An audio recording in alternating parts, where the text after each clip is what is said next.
오늘 본문의 말씀을 가지고 너의 믿음을 주께 보이라 라고 하는 제목으로 말씀을 나누고자 합니다. 오늘 많은 성도님들 또 온라인 예배로 참여하고 있습니다. 감사를 드립니다. 오늘도 말씀 나누기 전에 우리 인사합니다. 앞뒤 또 좌우 바라보시면서 오늘은 그렇게 인사합니다. 하나님께 인정받는 믿음의 사람이 됩시다. 아멘. 여러분, 사람들은요 항상 사람을 의식하며 살아갑니다. 그래서 많은 믿음의 사람들도 자신의 믿음을 사람들에게 인정받기를 원합니다. 그래서 성도님, 집사님 참 믿음이 좋습니다. 그런 말을 듣기를 원합니다. 그런데 그렇게 사람에게 인정받는 믿음은 결정적인 순간에 우리에게 어떤 도움도 줄 수가 없다라고 하는 것입니다. 하나님의 어떤 기적도 역사도 일어나지 않습니다. 여러분, 그러므로 우리의 믿음은 오직 하나님께 인정받는 믿음이 되어야 됩니다. 그렇게 할 때 우리 앞길을 가로막고 있는 모든 문제들은 깨끗하게 해결이 될 것입니다. 그런 의미에서 하나님께 인정받는 그런 믿음의 사람이 되시기를 주님으로 축원합니다. 여러분, 우리 옛 속담에 하늘이 무너져도 솟아날 구멍이 있다라고 하는 말이 있습니다. 아무리 큰 어려움이 닥쳐온다 할지라도 반드시 해결 방법이 있다라는 것입니다. 그러므로 문제 앞에 희망을 가지라는 거예요. 여러분, 일반적으로 사람들은 어려움이 밀려오면 겁을 내고 또 근심과 걱정이 많아집니다. 그러나 이 세상에 해결받을 수 없는 문제는 어려움은 없다라고 하는 거예요. 여러분, 반드시 아무리 큰 어려움이라 할지라도 우리가 믿음을 가지고 나가면 반드시 해결 방법이 생기게 되어져 있습니다. 그래서 여러분, 성경에 기록되어져 있는 많은 하나님의 역사를 보십시오. 믿음을 가지고 나갈 때 절대로 갈라지지 않을 것 같았던 홍해의 바다가 갈라지고 요단강이 갈라졌습니다. 믿음으로 나갈 때 절대로 무너지지 않을 것 같은 여리고성이 무너졌습니다. 믿음으로 나갈 때 절대로 쓰러지지 않을 것 같은 골리앗이 쓰러졌습니다. 여러분, 우리가 믿음을 가지고 나갈 때 우리 앞길을 가로막고 있는 문제, 어려움은 반드시 해결되게 되어 있습니다. 여러분, 믿으시기를 주의 이름으로 축원합니다. 자, 그런 의미에서 오늘 본문 말씀 가운데 보니까 스로보니게 여인이 나옵니다. 자, 여러분, 여기 스로보니게라고 하는 것은 이 여인의 이름이 아니에요. 이것은 이 여인의 이름이 아니라 두로라고 하는 그 이방 지역에 위치한 한 마을의 이름입니다. 자, 그러니까 스로보니게 여인이라고 하는 그 말은 어떤 의미냐면 스로보니게 지방 출신의 이방인 여인이라는 것입니다. 그런데 그 여인에게 문제가 생겼습니다. 그것은 그 여인에게 하나밖에 없는 딸, 그 사랑하는 어린 딸이 더러운 귀신에 들렸습니다. 동일한 사건을 다루고 있는 마태복음에 보니까 거기서는 흉악한 귀신에 들렸다라고 이야기합니다. 자, 이로 보건대 이 여인의 어린 딸은 육체적인 압박뿐만 아니라 심한 불안과 두려움이 동반되어지는 그런 정신적인 질환을 앓고 있었던 것으로 보여집니다. 그러면 그런 딸을 두고 있는 그 어머니의 한숨과 눈물, 그 고통이라고 하는 것은 이루 말할 수 없이 컸을 것입니다. 왜? 고칠 방법이 없기 때문에 그렇습니다. 자, 여러분, 우리가 육체를 혹사시켜서 생긴 병은 좋은 약을 먹고 휴식을 취하면 얼마든지 치유되고 회복되어질 수가 있습니다. 자, 그러나 귀신 들려서 생긴 병, 우린 그것을 신병이라고 이야기하죠. 귀신 들려서 생긴 병은 어떤 약으로도 치료가 되지 않고 아무리 뛰어난 의술을 가지고 있는 의사라 할지라도 그건 고칠 수가 없습니다. 그러니까 이 여인의 어린 딸이 귀신 들려 당하는 고통은 인간의 노력, 인간의 수고로 고칠 수 없는 불치의 질병이라는 거예요. 그저 손 놓고 그 어린 딸이 고통당하는 것을 지켜볼 수밖에 없는 아주 끔찍한, 아주 고통스러운 우환인 것입니다.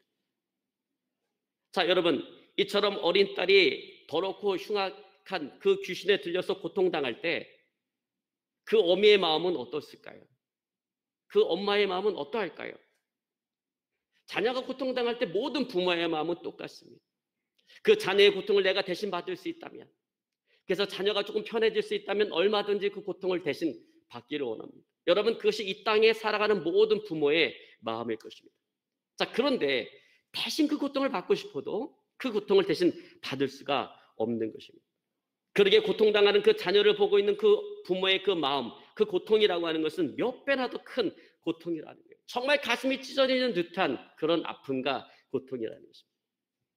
자, 오늘 이 수로보니게 여인이 당하고 있는 이 고통스러운 현실, 이 고통스러운 상황을 표현할 수 있는 단어가 있다면 어떤 단어가 있을까요? 한숨과 눈물, 절망과 고통, 걱정과 근심, 그리고 불안과 두려움일 것입니다. 살아가도 사는 게 아니라 삶인 것입니다. 자, 그런데 이렇게 정말 고통스러운 삶 속에 절망의 나날을 보내고 있는 그녀에게 한 줄기 빛과 같은 희망의 소식이 들려왔습니다. 그것은 우리 인생 문제 해결자 되시는 예수님께서 들어오라고 하는 그 지역에 들어오셨다라는 거예요. 이 소식을 듣자마자 이 여인은 주님께서 머물고 계신 그곳을 수소문해서 그곳을 찾아갑니다. 그리고 주님의 발 앞에 엎드려서 내 딸아이에게 들린 그 귀신을 쫓아달라 간구합니다. 그 돌발적인 상황이 발생을 했습니다. 그것은 예수님께서 정말 이 불쌍한 여인의 이 처절한 그런 간구를 이런 지하에 거절해 버리셨다라고 하는 것입니다. 여러분, 오늘 본문의 말씀 27절에 보니까 예수님이 이렇게 말씀하십니다. 우리가 같이 봅니다. 자녀로 먼저 배불리 먹게 할지니 자네의 떡을 취하여 개들에게 던짐이 마땅치 아니하니라. 자, 여러분, 여기서 자녀라고 하는 것은 선민인 유대인을 지칭하는 것이고 개라고 하는 것은 이방인을 지칭하는 말이에요. 그러니까 자녀로 먼저 배불리 한다라고 하는 그 말은 문맥상의 의미로 봤을 때 유대인을 먼저 치료하고 고쳐야 한다라고 하는 것입니다. 그러니까 자녀의 떡을 취하여 개들에게 던지면 마땅치 않다라고 하는 말은 무슨 말이냐면 내가 지금 유대인을 먼저 치료하고 고쳐야 하니 이방인을 치료해 줄 수 없다라고 하는 것입니다. 자, 여러분, 근데 이것은 정말 그동안 병든 자, 귀신 들린 자를 불쌍히 여기고 그들을 치유해 주셨던 그런 예수님의 그 삶과 견져서 생각해 봤을 때 도저히 기대할 수 없는 뜻밖의 말씀이었습니다. 여러분, 이 말씀이 얼마나 절망적인 말씀이에요. 지금 이 상황이 얼마나 절망적인 상황입니다. 정말 마지막 희망을 걸고 어렵게 찾아왔는데 이방인이라고 한 이유 하나로 고쳐줄 수 없다니. 여러분, 절망이 얼마나 컸겠습니까? 피어오르던 희망이 갑자기 절망으로 바뀌어져 버리는 순간인 것입니다. 정말 가슴이 무너져 내리는 듯한 그런 아픔을 느꼈을 것입니다. 여러분, 이 절망적인 상황을 어떻게 대처해야 될까요? 여러분, 만약에 우리가 그 상황 가운데 있었다고 한다면 우리는 어떻게 해야 할까요? 아마도 막막했을 것입니다. 정말 절망스러운 그 마음에 어쩌면 주저앉아 버렸을지도 모르겠습니다. 자, 그런데 중요한 것은 상황이 아무리 절망으로 치닫는다 할지라도 절대로 그 절망을 우리가 받아들여서는 안 된다라는 거예요. 여러분, 그러므로 절망이라고 하는 그런 부정적인 감정을 용납하지 마시기를 오늘 시간 주배로 축원합니다. 왜냐하면 절망을 받아들이는 순간 우리를 기다리고 있는 것은 죽음밖에 없기 때문에 그래요. 사실 우리가 살아가면서 절망감을 느끼게 하는 그런 순간, 그런 상황을 만날 때가 얼마나 많이 있습니다. 저도 개인적으로 목회를 하면서 정말 절망감을 느낄 수밖에 없는 상황을 많이 만났어요. 근데 한 번은 제가 정말로 그 절망을 제 마음으로 받아들였어요. 절망을 마음으로 받아들이니까 그 절망을 마음으로 받아들인과 동시에 찾아온 것은 뭐냐면 영적인 죽음이라는 거예요.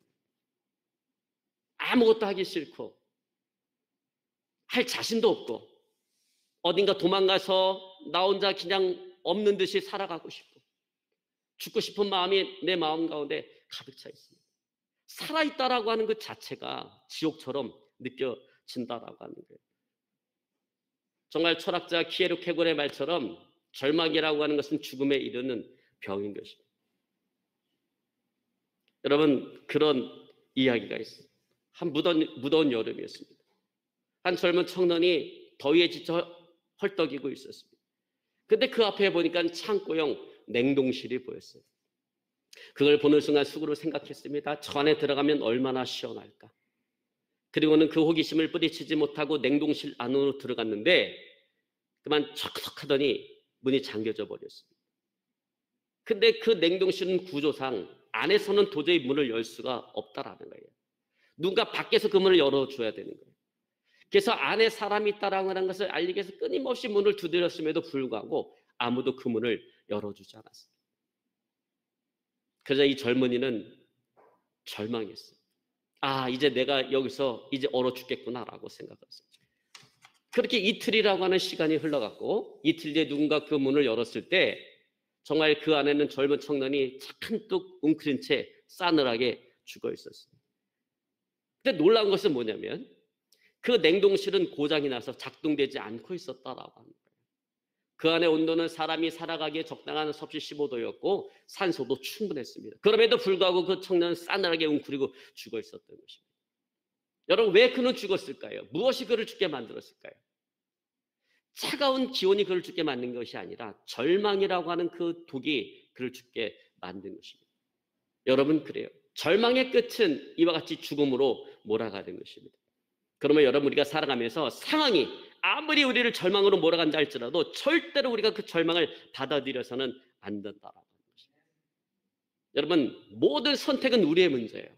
살아가면서 절망 만날 수 있죠. 절망할 수 있죠. 그러나 내가 그 절망을 마음속으로 받아들일 것인가 아니 거부할 것인가라고 하는 것은 전적으로 이것은 우리의 문제라고 하는 거예요. 그러면 아무리 어려운 상황 속에서도 절망하지 마시기를 주님으로 축원합니다. 절망이라고 하는 그 부정적인 감정, 그 감정을 용납하지 마시기를 오늘 시간 주님으로 축원합니다. 오늘 이 수르보니게 여인은 절망적인 상황, 절망적인 주님의 말씀에도 불구하고 그녀는 절망하지 않았어요. 절망이라고 하는 그 부정적인 감정을 받아들이지 않았습니다. 오히려 그녀는 오직 예수님만이 희망이라는 사실을 알기에 끈질기게 매달리며 간구했던 것입니다. 오늘 여인은 말합니다. 주님 옳습니다. 주님의 모든 말씀이 다 맞습니다. 그러나 개들도 상아래 그 자녀들이 먹는 부스러기를 먹나이다 라고 이야기합니다. 여러분, 이게 무슨 말이에요? 저는 개 같은 존재입니다. 주님의 말씀이 맞아요. 저는 개 같은 존재입니다. 그러나 개 같은 저에게도 주님의 은혜를 베풀어 주십시오 라고 하는 그런 말인 것입니다. 오늘 이 수르보니게 여인은 예수님 앞에 지금 두 가지 갈림길에 서 있습니다. 절망하고 모든 것을 포기할 것인가, 아니면 끝까지 매달리며 간구할 것인가.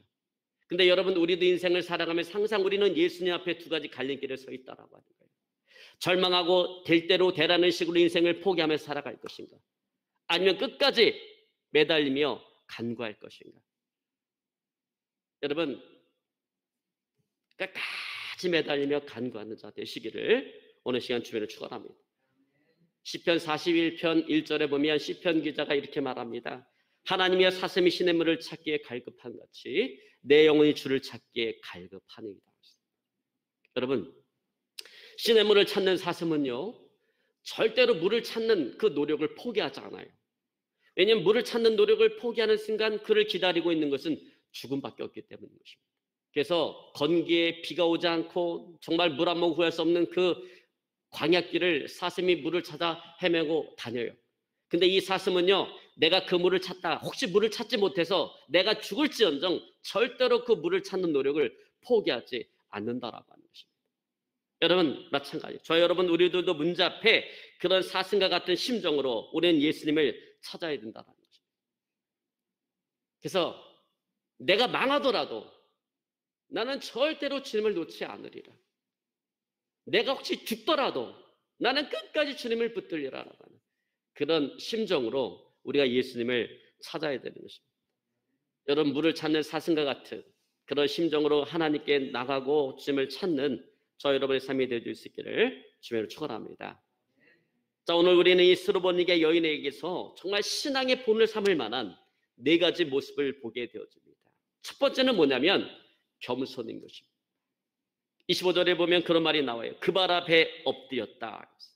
여러분, 수르보니게 이게 여인이에요. 여인이 저 유대 남자 앞에 가서 엎드렸다라고 하는 게 얼마나 이게 수치스러운 일입니다. 근데 그 발 아래 엎드렸다라고 합니다. 여러분, 이것은 예수님께 완전히 항복했다라고 하는 것입니다. 오직 예수님의 처분의 모든 것들을 맡겼다라는 거예요. 여러분, 이처럼 나의 자존심, 나의 수치심, 나의 체면, 이런 모든 것들을 다 내려놓고 하나님만을 의지하고자 하는 것, 그것이 바로 겸손이다라고 하는 것입니다. 오늘 스로보닉의 여인은 그랬습니다. 자신을 온전히 다 내려놨어요. 자신의 수치심, 자신의 자존심, 자신의 체면, 이런 모든 것들을 다 내려놓고 온전히 예수님만을 의지했던 것입니다. 그러므로 절망적인 문제 앞에 여러분, 겸손한 심령으로 나가시기를 주님으로 축원합니다. 가난한 심령으로 나가시기를 주님의 이름으로 축원합니다. 두 번째로 우리가 본받아야 될 것은 뭐냐면 기도다라고 하는 거예요. 여러분, 누구든지 하나님 앞에 문제 해결을 받기 위해서는 오늘 이 여인처럼 계속해서 반복적으로 응답을 주실 때까지 끊임없이 기도해야 된다라고 합니다. 26절에 보면 귀신을 쫓아주시기를 간구했다라고 얘기합니다. 여기 여러분, 간구했다라고 하는 이 말의 헬라어 동사가 에로타라고 하는 동사가 쓰였는데 그 동사의 시제가 미완료형이에요. 그 무슨 얘기냐면 간구하는 그 행위가 완료되지 않은 상태를 이야기하는 거예요. 한두 번 간구하고 멈춘 것이 아니라 지금 계속해서 간구하고 있는 그 상황을 이야기하고 있는 것입니다. 오늘 이 스로보닉의 여기는 포기하지 아니하고 계속해서 예수님께 호소했던 것입니다. 응답이 올 때까지 예수님께 간구했던 것입니다. 그러면 여러분, 우리가 한두 번 기도해보고 응답이 오지 않는다고 해서 포기하고 멈추지 말고 끝까지 기도하시기를 주님을 축원합니다. 응답이 올 때까지 기도하시기를 주님을 축원합니다. 여러분, 그러면 반드시 하나님의 응답이 오게 되어져 있어요. 그 응답은 문제 해결로 올 수도 있고 아니면 문제가 해결되지 않았다 할지라도 그 문제를 이기고 극복할 수 있는 힘을 우리에게 주시는 것으로 올 수가 있고 아니면 그 문제를 통해서 더 큰 은사를 우리에게 주시는 것으로 올 수가 있다라고 하는 거예요. 여러분, 그렇습니다. 주님께서 우리의 기대에 빨리 응답하지 않는 것은 어쩌면 많은 기도를 통해서 더 좋은 것으로 우리에게 주시기 위한 경우가 많습니다. 그러므로 응답이 없다고 해서 쉽게 포기하지 말고 여러분, 어떤 형태로든 응답이 올 때까지 간구하시기를 오늘 시간 주님으로 축원합니다. 자, 세 번째로 우리가 본받아야 될 것은 인내다라고 하는 것입니다. 예수님은 이 스로보닉의 여인을 개 취급했어요. 27절에 보면 자네의 떡을 취하여 개들에게 던짐이 마땅치 않다라고 했습니다. 여러분, 여기 개라고 하는 표현은 유대인이 이방인을 경멸할 때 쓰는 표현이 개예요. 여러분, 정말 절망 가운데 정말 고통스럽게 몸부림치는 이 여인에게 오늘 예수님께서는 수치심마저 느낄 정도로 그렇게 잔인한 말씀을 하신 것입니다. 여러분, 보통 사람 같았으면 화를 내고 돌아갔을 거예요. 아마 저주하고 돌아갔을 거예요. 그러나 오늘 이 스로보닉의 여인은 그 굴욕감을 느끼게 만드는 그 말을 들었음에도 불구하고 끝까지 참고 인내했다라는 것입니다. 그래서 오늘 하나님의 기적, 하나님의 역사를 보게 되었다라고 하는 것입니다. 여러분, 그렇습니다. 성경은 믿음으로 참고 인내하는 자에게 하나님의 기적을 보여주시겠다라고 약속하고 있습니다. 여러분, 우리가 잘 알고 있는 나아만 장군이 그럽니다. 나아만 장군은 아람 나라의 군대 장관이에요. 아람한 그 베나닷 2세의 특별한 총애를 받고 있는 장군이었습니다. 그런데 불행하게도 불치병인 문두병에 걸리게 되었어요. 그래서 자신의 병을 고치기 위해서 이스라엘에서 잡아온 한 계집종의 그 권유에 따라서 은근과 폐물을 준비해서 하나님의 사람 엘리사가 있는 그 이스라엘 땅 하나님의 사람 엘리사가 있는 그곳으로 향해 나아갑니다. 엘리사를 찾아가면서 나아만 장군은 생각했을 거예요. 아람 나라의 군대 장관이니까 자신의 신분을 생각하면서 내가 가면 엘리사가 분명히 나와서 나를 참 귀하게 영접하고 내 몸에 손을 얹고 하나님의 이름을 불러가면서 나의 그 병이 치유되기 위해서 간절히 기도해 주실 것이다. 기도해 줄 것이다. 그렇게 생각을 했습니다. 근데 막상 엘리사가 거하는 집 근처에 가까이 가니까 엘리사가 나오기는커녕 그 사환을 보내서 말합니다. 저기 요단강에 가서 몸을 7번 씻으시오. 그게 전부였습니다. 그러자 나아만 장군은 화가 치밀어 올랐습니다. 국빈급으로 그런 국빈급의 위세와 품위를 가지고 온 자신에게 아나무인격인 이런 엘리사의 그런 태도가 너무나도 불쾌했습니다. 그래서 그 분노를 참지 못하고 돌아가려고 하는데 수종들던 종들이 이야기합니다. 내 아버지요, 선지자가 당신에게 더 큰 것을 요구했다면 순종하지 않았겠습니까? 하물며 병을 치료하기 위해서 저 요단강물에 가서 몸을 7번 씻는 것이겠습니까? 그 말을 들은 나아만이 마음을 고쳐먹습니다.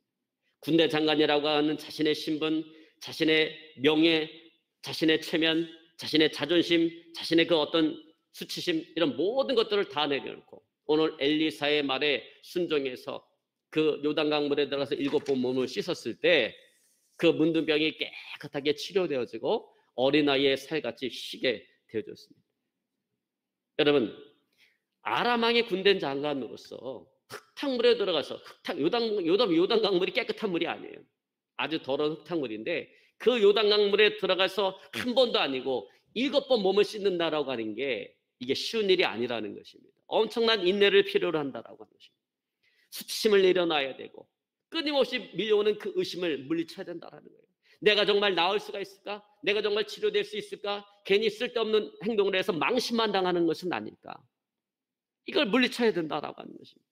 여러분, 몸을 한번 씻을 때 몸이 좀 나아지는 어떤 기미가 느껴진다든지 그걸 내가 눈으로 확인할 수 있다라고 한다면 얼마나 좋을까요?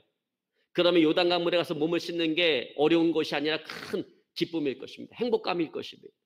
그런데 문제는 어떤 나아지고 있는 것을 볼 수가 없다라는 거예요. 몸을 씻어도 몸이 나아지고 있다라고 하는 것을 내가 느낄 수가 없고 그것을 확인할 수가 없다라고 하는 것입니다. 그러나 그럼에도 불구하고 나아만 장관은 의심을 떨쳐버리고 인내하며 순종했고 그 인내하고 순종한 결과 그의 불치병인 문둥병이 치유되어지는 하나님의 기적을 보게 되어진 것입니다. 여러분, 이처럼 인내는 하나님의 기적을 가져오는 것입니다. 오늘 스로보니게 여인도 마찬가지입니다. 오늘 이 여인도 인내함으로 자신의 딸이 고침을 받는 오늘 하나님의 기적을 보게 되어진 것입니다. 여러분, 그러므로 문제 앞에 인내하시기를 오늘 시간 주님을 축원합니다. 자, 마지막 네 번째로 우리가 본받아야 될 신앙의 모습은 뭐냐면 믿음이다라고 합니다. 여인은 예수님께 그 예수님에 대한 자신의 믿음을 28절에 이렇게 나타내 보였습니다. 우리 28절 한번 봅니다. 여자가 대답하여 가로되 주여 올소이다마는 상 아래 개들도 아이들의 먹던 푸스러기를 먹나이다. 실로 그녀는 자신이 비천한 존재임을, 개 같은 존재임을 인정했습니다. 그러나 그럼에도 불구하고 그렇게 자신이 이방인이라는 신분적인 이유만으로 그 주님의 그 은총에서 제외되어지는 것은 인정할 수 없다라고 하는 것을 분명히 했습니다. 여러분, 이와 같은 불굴의 답변은 오늘 그녀 안에 내재된 예수님을 향한 그 강한 믿음을 반영하고 있는 것입니다. 여인의 이 말을 들은 예수님은 감동받으셨어요. 그녀의 그 믿음에 감동받으셨어요. 그래서 그녀의 그 딸에 들린 귀신을 쫓아내 주셨습니다. 여러분, 그렇습니다. 하나님을 향한 나의 믿음이 인정받을 때 하나님은 역사하시는 것입니다. 저 여러분, 하나님을 향한 우리의 믿음이 하나님께 인정받는 그런 믿음이 되시기를 주님으로 축원합니다. 그러면 기적은 일어날 것입니다. 이제 말씀을 정리하기 원합니다. 그렇습니다. 하나님을 향한 나의 믿음이 인정받을 때 하나님은 역사하시는 것입니다. 여러분, 그런 의미에서 우리에게는 겸손하고 인내하는 믿음이 필요합니다. 오늘 스로보니게 여인은 자신의 힘으로 어찌할 수 없는 자녀의 문제를 가지고 예수님 앞에 나갔을 때 그 문제가 해결이 되어졌습니다. 저 여러분, 오늘 우리도 마찬가지예요. 우리도 내 힘과 내 능력으로 어찌할 수 없는 그 문제 앞에 오늘 우리는 스로보니게 여인과 같은 그런 믿음을 우리는 보여야 된다라고 하는 것입니다. 나를 낮추고 오늘 주님만을 의지하는 겸손한 믿음, 끝까지 주님만을 바라보는 인내하는 믿음. 여러분, 그런 믿음 위에 하나님은 역사하시는 것입니다. 그런 저와 여러분의 믿음이 되어질 수 있기를 주님으로 축원합니다. 우리의 믿음을 하나님께 보이고 그 믿음이 인정받는 믿음 되어질 수 있기를 오늘 시간 주님으로 축원합니다. 이제 말씀 붙잡고 간절히 하나님께 기도하기 원합니다.